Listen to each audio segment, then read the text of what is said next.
Heart of a Woman.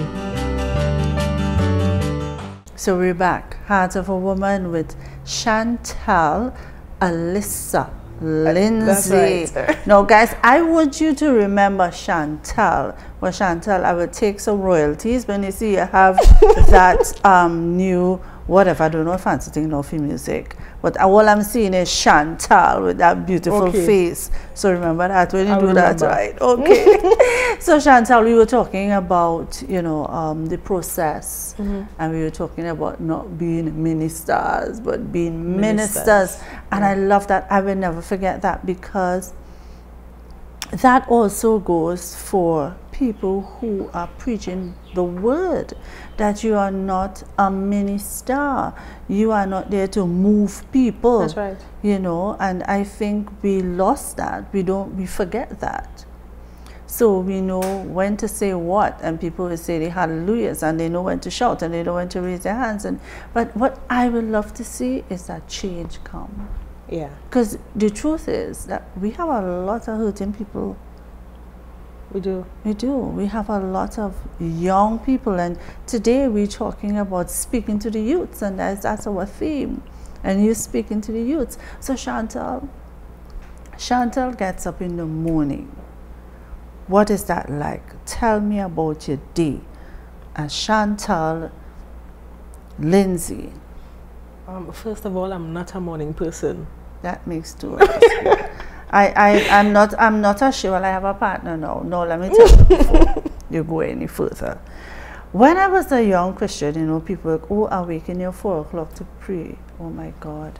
A struggle, man's boy. As I got older, I said, Daddy, you created me, you know I can't get up early anymore. I can't. Listen, even to go to the gym, 5 o'clock is a real pressure for me, boy. So God created my body. He knows what I can handle. Because if I do that 4 o'clock thing twice in the week, I'm a mess. Yeah, can't make it the early morning. I can't do it. So we good. Yeah. Jesus loves us still. I usually have the devotions late at night. Right. And then so I could just sleep during the daytime. Yeah, my day, there's nothing like extra in my day. There's nothing extra in my day. I have a normal day, I guess, like everybody else. Yeah. I don't know, and people might be mad at me, but you know, I believe there are times you set aside to be quiet with the Lord. But your relationship with Jesus Christ is a relationship. So whether you're cooking, you're washing wares, you're eating, you're drinking, you whatever you're doing. I talked to Daddy about everything. You know, my daughter came into the room the other day and she said, who are you talking to? I said, I'm talking to Daddy. You know, a big laugh and thing, because you see, there are things I can't share with Shorn, my cameraman, or my husband, or my children, but I could share it with Daddy and have a real serious laugh about, you know, you see that was a real stupid thing I do, you know, and laugh about it. So relationship, so I get that you do your devotions in the night. For me, I like when my children are gone in the morning and it's quiet. So that's 7:30, 8 o'clock, and that's my time. Best time ever. I imagine myself somewhere with Daddy and I'm just sitting at his feet. So whatever works for you. Whatever works for you, people. No hard and fast rules. And you don't need fancy words to say to him. You know? I will talk to him just as I'm talking to you now. Just talk, you know. God, this thing will bother me, you know. I just talk normal and I feel comfortable. Of course. So that is what he wants. You know, he's not impressed with the fancy words. There was a time when I, as a young believer, and I listened to some people pray, boy, I say, my God, Father, please don't let them ask me to pray, because I can't see all them fancy words. We actually used to go to the bathroom when we think that it was our turn to pray in prayer meeting. And practice. In prayer meeting. You know, they would call people to pray for certain things. And all the youths, the heads would be down and watching each other like, your turn coming, your turn coming. And who would get up to go for water, who would get up and go outside for no reason, just because they're afraid to get called on. Yeah, because you can't articulate like these people. But you know, Chantal, I don't know if you agree with me. Our God is a practical God. He's so sweet, you know. It's man that create all these fancy things. He's not impressed with that. He sees your heart, yeah? Definitely. So Chantal, as a young woman, you're in your 20s, what are some challenges you think young women, young men face in the church today? And we're not pretending, we're keeping it real. You could be young pastor, deacon, but you can't be a young deacon at 20. In your 20s, no. You can't do that, eh? No. I don't know. So you're a young pastor, music minister, usher, whatever you're in church. What are some of the challenges that you find young people are facing today that are not being addressed? I think exactly what you said. Whatever it is that they're going through, they're not being able to address it because they can't find someone to share it with who they believe would help them and not point the finger at them or, you know, buff them or chastise them for whatever struggle or challenge that they might have going through. And so they have whatever struggle it is and they hide it, they cover it up, and they're suffering in silence, hoping that, I don't know, somebody might help me, but they're not openly saying I need help because they're afraid that people would look at them differently. And I could say this because, you know, I raised the topic before to some youths and they were like, yeah, that is true.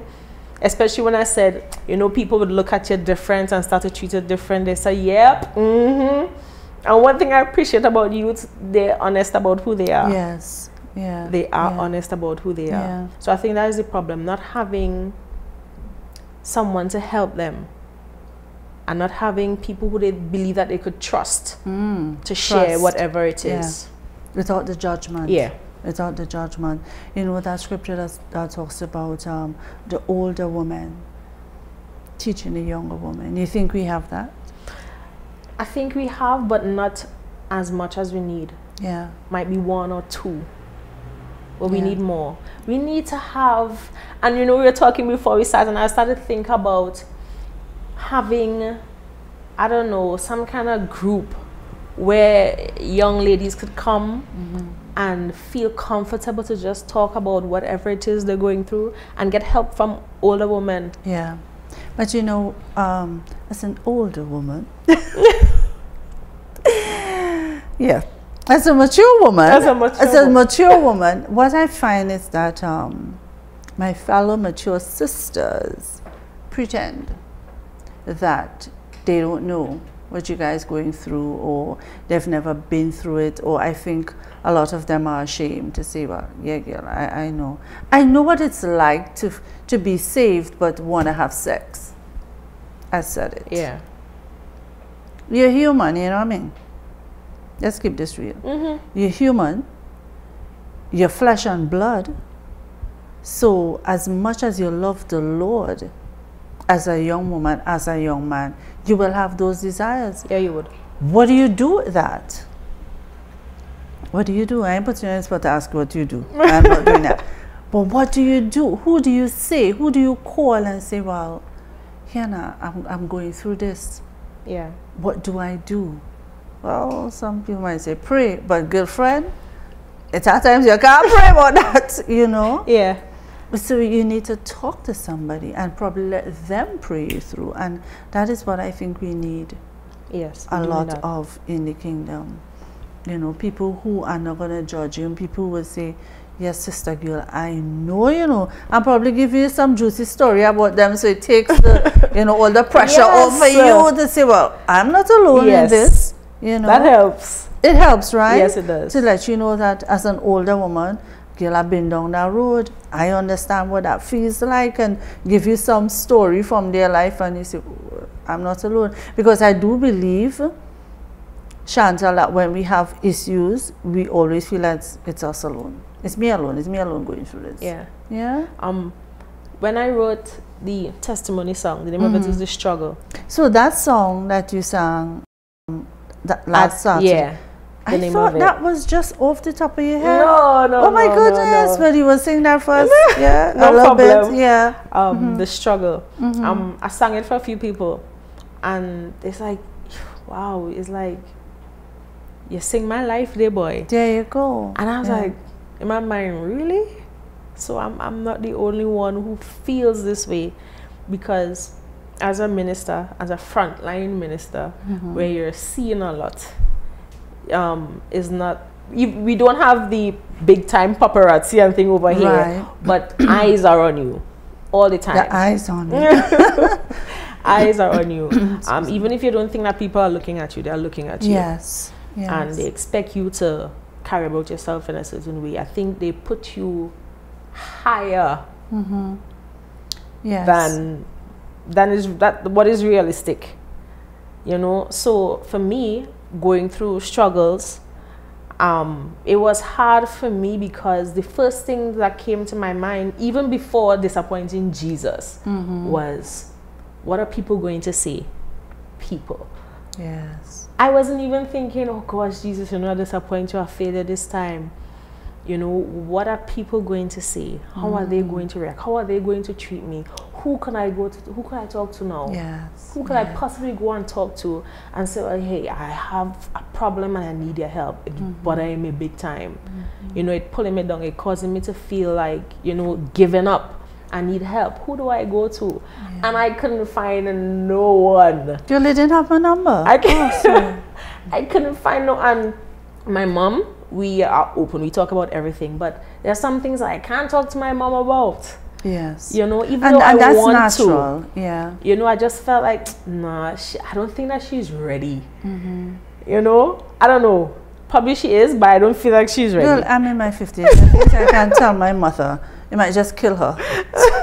you know, so it was just one night I started to talk to God and tell him how I was feeling. And that is where the words came from. You know, I just tell him, this is how I feel. Yeah. This is what has been happening. This is what I feel like doing right now. And I need you to intervene. I need you to intervene because I have no one else to turn to.